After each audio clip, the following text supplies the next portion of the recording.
여러분 반갑습니다. 오늘도 복된 하루를 허락하신 하나님께 감사드리며 예배로 나아가면 좋겠습니다. 1월 6일 수요일 아침 기도회 하나님 앞에 드립니다. 나는 예배자입니다. 함께 찬양 드리겠습니다. 나는 하나님을 예배하는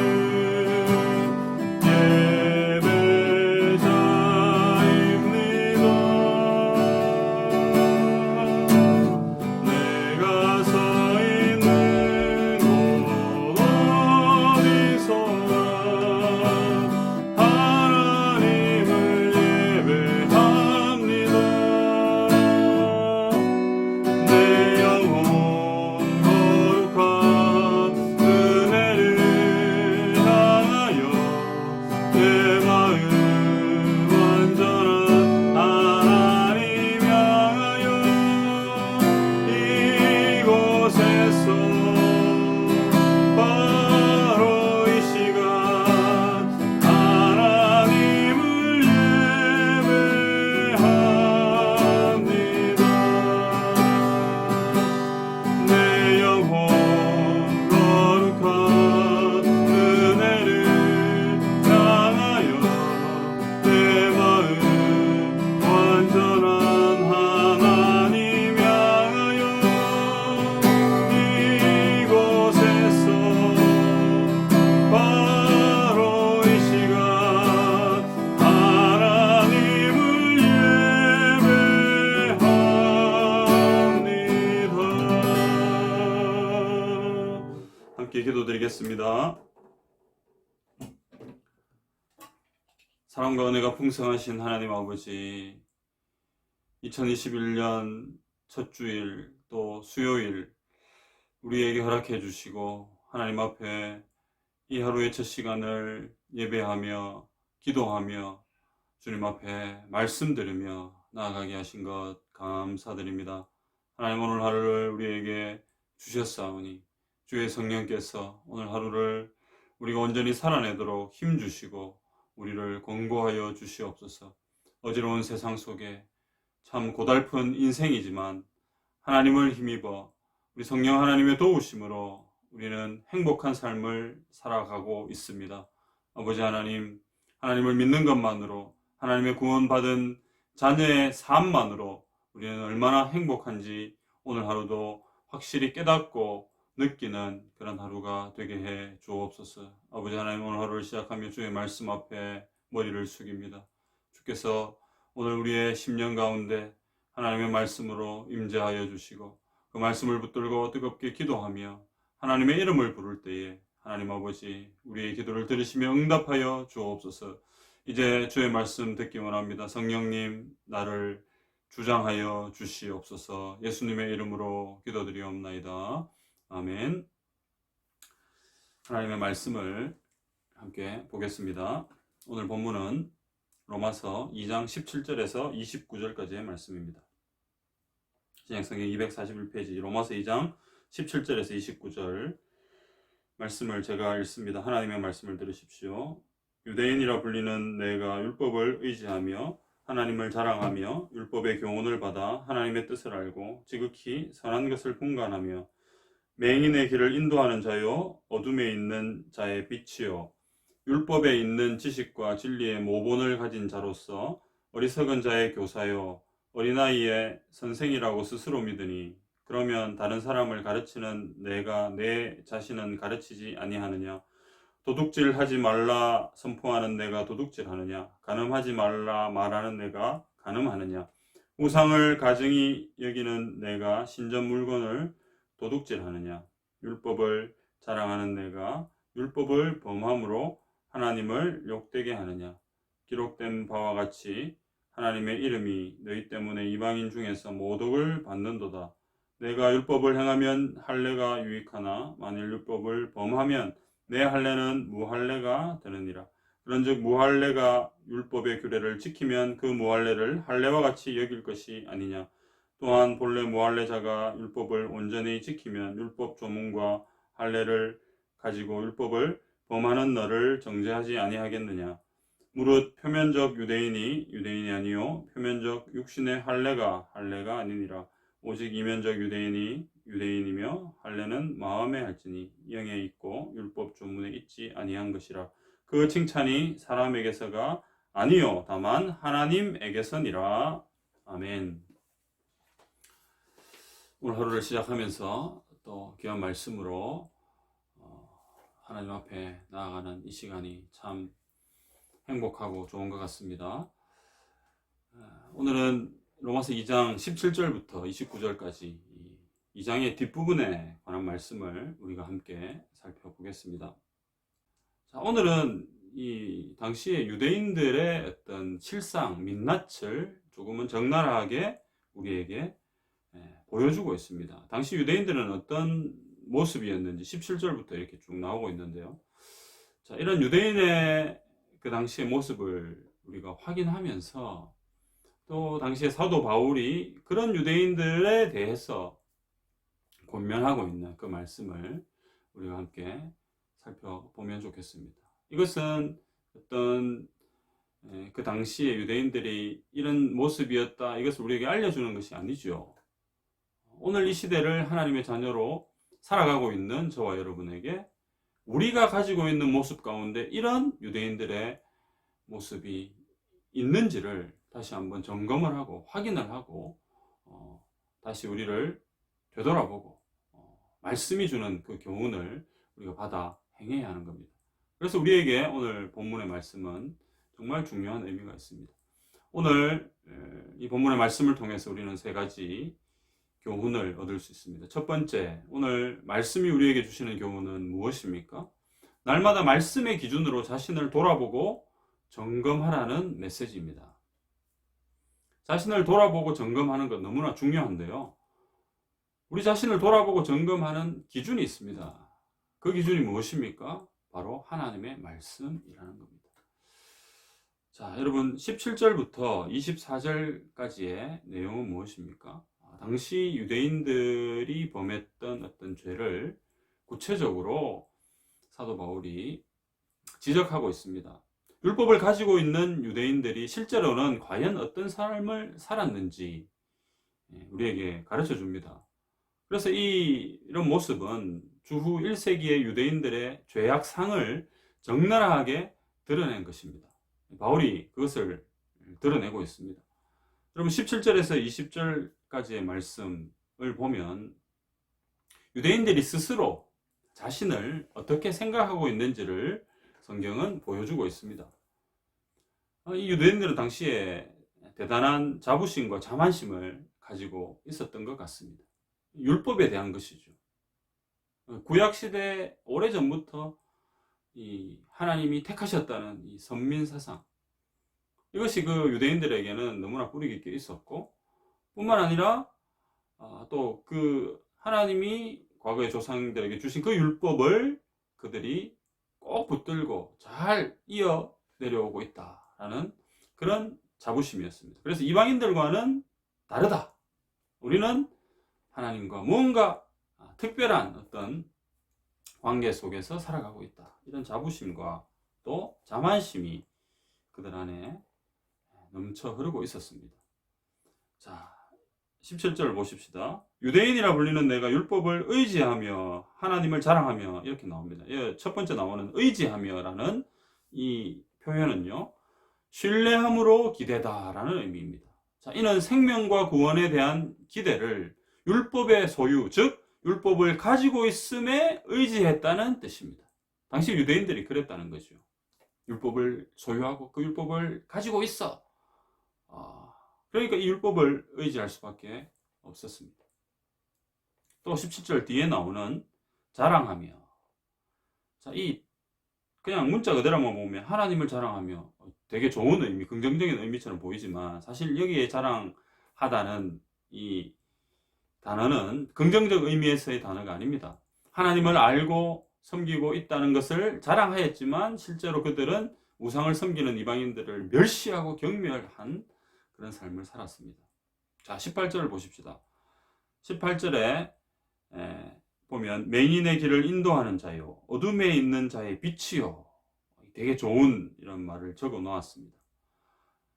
그래서 사실 이런 것들은 유대인의 큰 특권이고 자랑거리였습니다. 그렇지만 그들 스스로 율법을 지켜 행하지 않으면 모든 자랑거리는 도리어 수치와 책망이 되고 마는 것이지요. 우리가 뭔가를 자랑하고 막 내세울 때 실제로 그 내용들을 온전히 살아내지 못한다면 다른 사람들이 그런 말을 막 자랑하는 우리를 어떻게 합니까?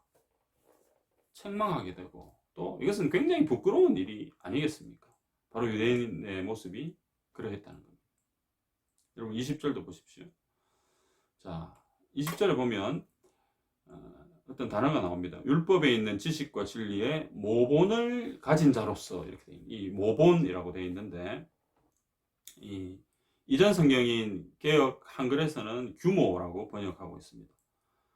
이 모본을 가진 자, 여기서 이 모본이라는 이 단어는 형태, 윤곽이라는 뜻입니다.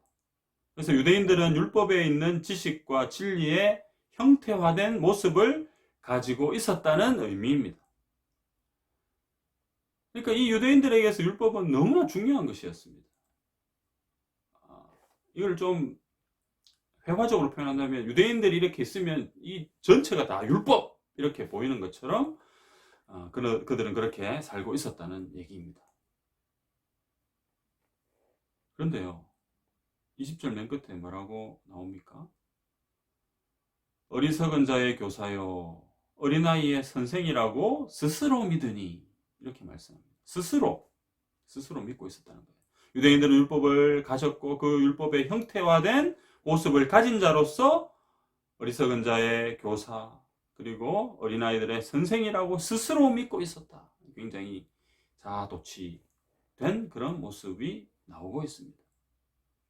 성도 여러분, 바울은 이 유대인들의 모습을 쭉 설명하면서 이제 본격적으로 21절부터 24절까지 내용을 보면 유대인들의 구체적인 죄들을 하나하나씩 조금은 적나라하게 지적합니다.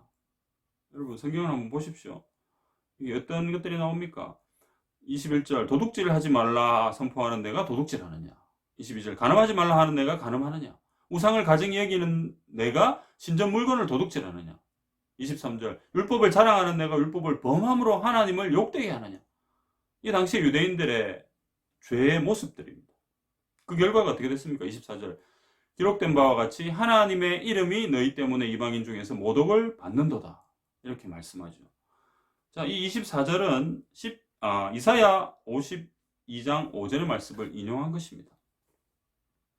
하나님의 이름이 유대인들 때문에 이방인 중에서 모독을 받게 되었다.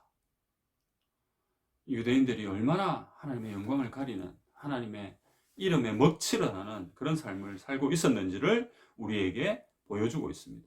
유대인들은 자신들이 그토록 자랑스럽게 여기고 자부했던 율법에 대한 모든 것들이 오히려 자신들의 반율법적인 삶 때문에 하나님의 이름을 모독하는 지경에 이르게 되었습니다. 성도 여러분, 이제 우리의 모습을 한번 체크해 보겠습니다. 우리는 이 말씀 앞에 자유합니까? 그냥 아주 오래전 어떤 유대인들에게만 해당되는 그런 말씀입니까? 우리의 모습은 어떠합니까? 성도 여러분, 그 답은 뭐죠? 우리 또한 같다는 겁니다. 그래서 우리는 회개해야 합니다. 우리가 자랑하던 종교적인 껍데기를 이제 벗어버려야 합니다. 신앙생활의 연수를 자랑했었고, 교회에서 받은 직분을 자랑했었고, 내가 알고 있는 성경의 지식을 자랑했었지만 정작 남들에게 칼같이 적용했던 하나님의 말씀을 나 자신에게는 어찌나 그렇게 관대하게 적용했는지, 성도 여러분, 정말 우리 자신을 돌아보아야 합니다. 삶과 말씀이 괴리된 그리스도인의 모습은 아니었는가? 2021년 올 한 해는 여기서 탈출하기를 소원합니다. 누가복음 6장 41절 어찌하여 형제의 눈 속에 있는 티는 보고 내 눈 속에 있는 들보는 깨닫지 못하느냐.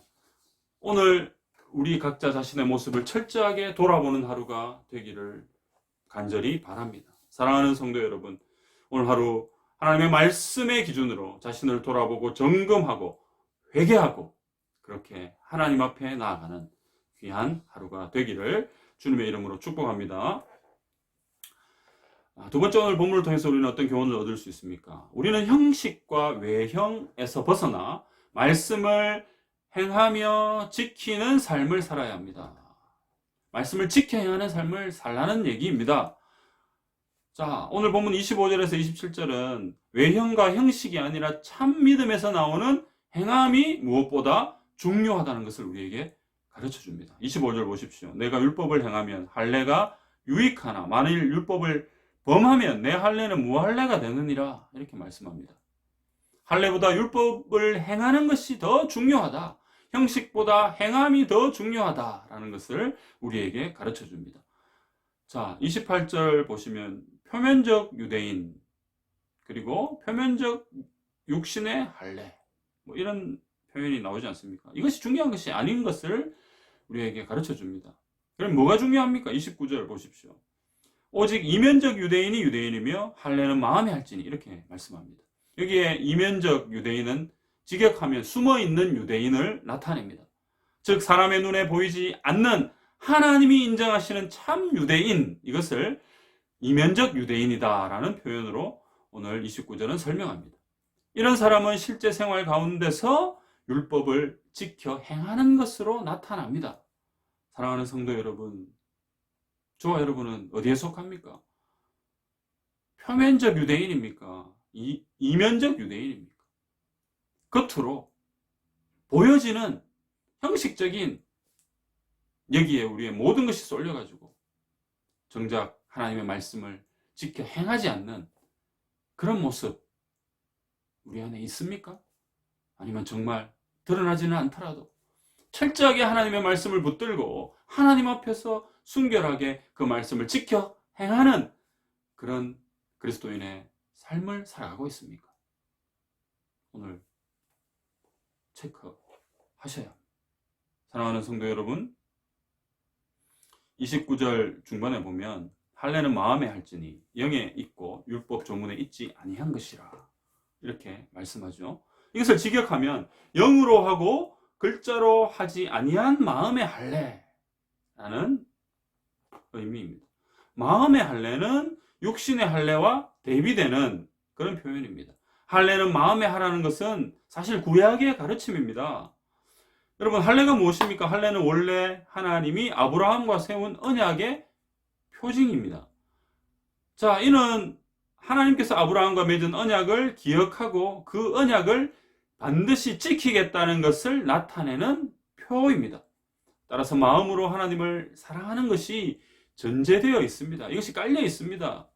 그래서 마음의 할례가 무엇보다 더 중요하고 육신의 할례는 이것에 대한 외적인 표시입니다. 사인입니다.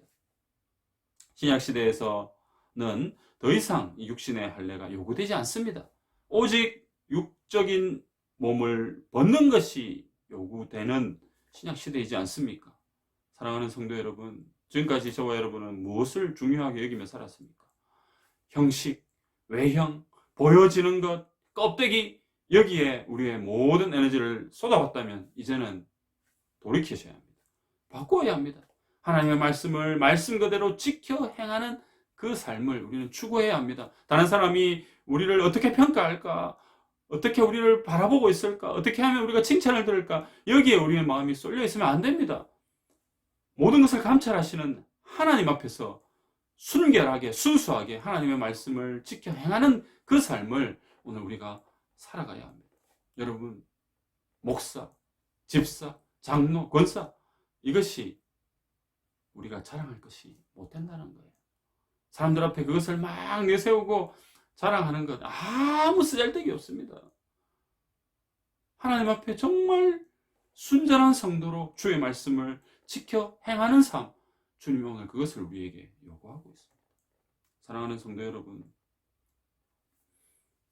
TV 한 시사 프로에서 지난 토요일에 아주 놀라운 사건 하나를 방송했습니다. 일명 정인이 사건인데요. 생후 16개월 밖에 안 된 그런 아이가 사망한 사건이었습니다. 그 아이는 부모에게 버려져서 입양을 또 하게 되었는데요. 그 입양한 양부모로부터 학대를 받아서 아이가 죽게 되었습니다. 근데 참 안타까운 것은 그 양부모 둘 다 목사 가정에서 자란 목사의 자녀들입니다. 어렸을 때부터 신앙교육을 뭐 하면서 그렇게 자랐겠죠. 그리고 겉으로 드러난 일반적인 모습은 뭡니까? 크리스찬, 아주 신앙을 잘 지키고 있는 그런 크리스찬의 모습이었습니다. 그렇게 다 알려져 있었습니다. 그들의 외형, 그들의 표면적인 그들의 껍질은 그와 같았습니다. 그러나 반대로 그 마음은 병들어 있었습니다. 이 방송을 보면서 너무 마음이 아팠습니다. 저도 목사로서 아이들을 어떻게 키워야 될 것인가 정말 고민이 생기게 되었습니다.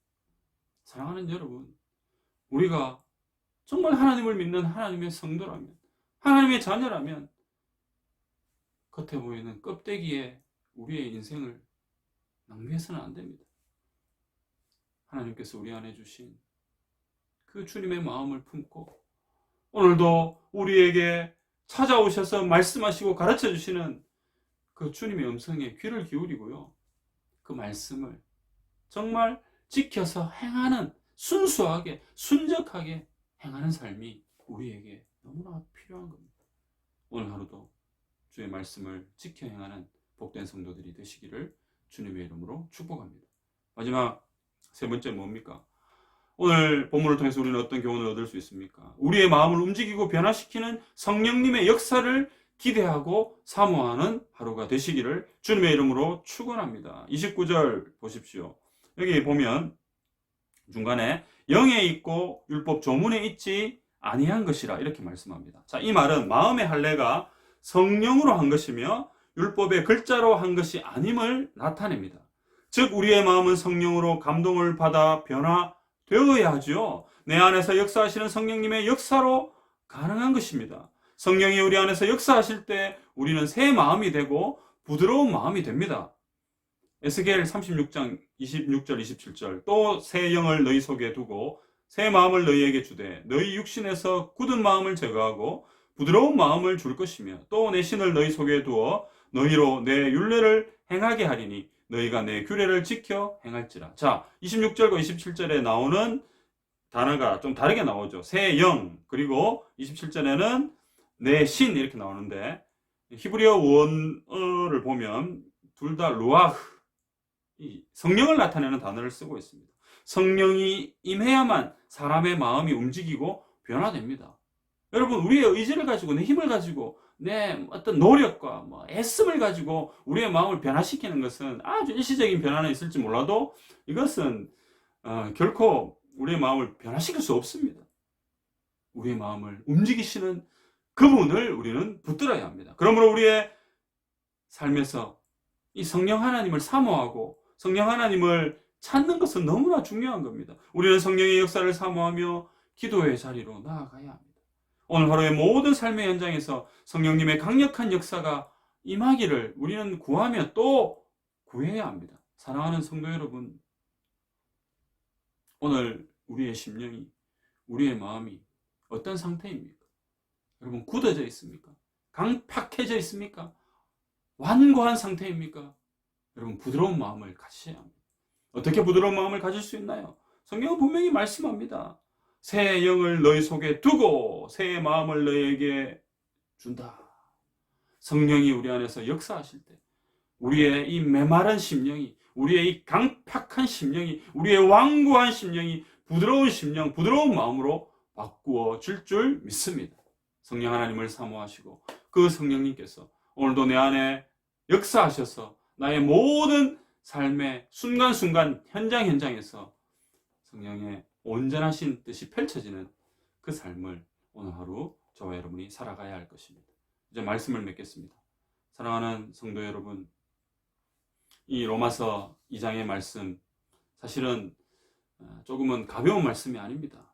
어제도 그렇고 오늘도 그렇고 하나님의 심판에 대한, 하나님의 진노하심에 대한, 그리고 우리 자신을 돌아보고 회개하는 것, 그리고 말씀을 지켜 행하는 것, 이 모든 것이 가볍지만은 않은 말씀입니다. 그러나 이것이 우리에게 쓴 약이지만 우리에게 명약이 되어서 오늘 하루도 또 우리 남아있는 인생도 더욱 주님과의 행복한 동행이 이루어져야 하지 않겠습니까? 사랑하는 성도 여러분, 오늘 성령님의 역사하심을 우리가 간구하며 그 성령님을 의지하여 오늘 하루도 우리 하나님이 주시는 이 은혜 가운데 풍성한 열매를 맺는 저와 여러분이 다 되시기를 주님의 이름으로 축원합니다.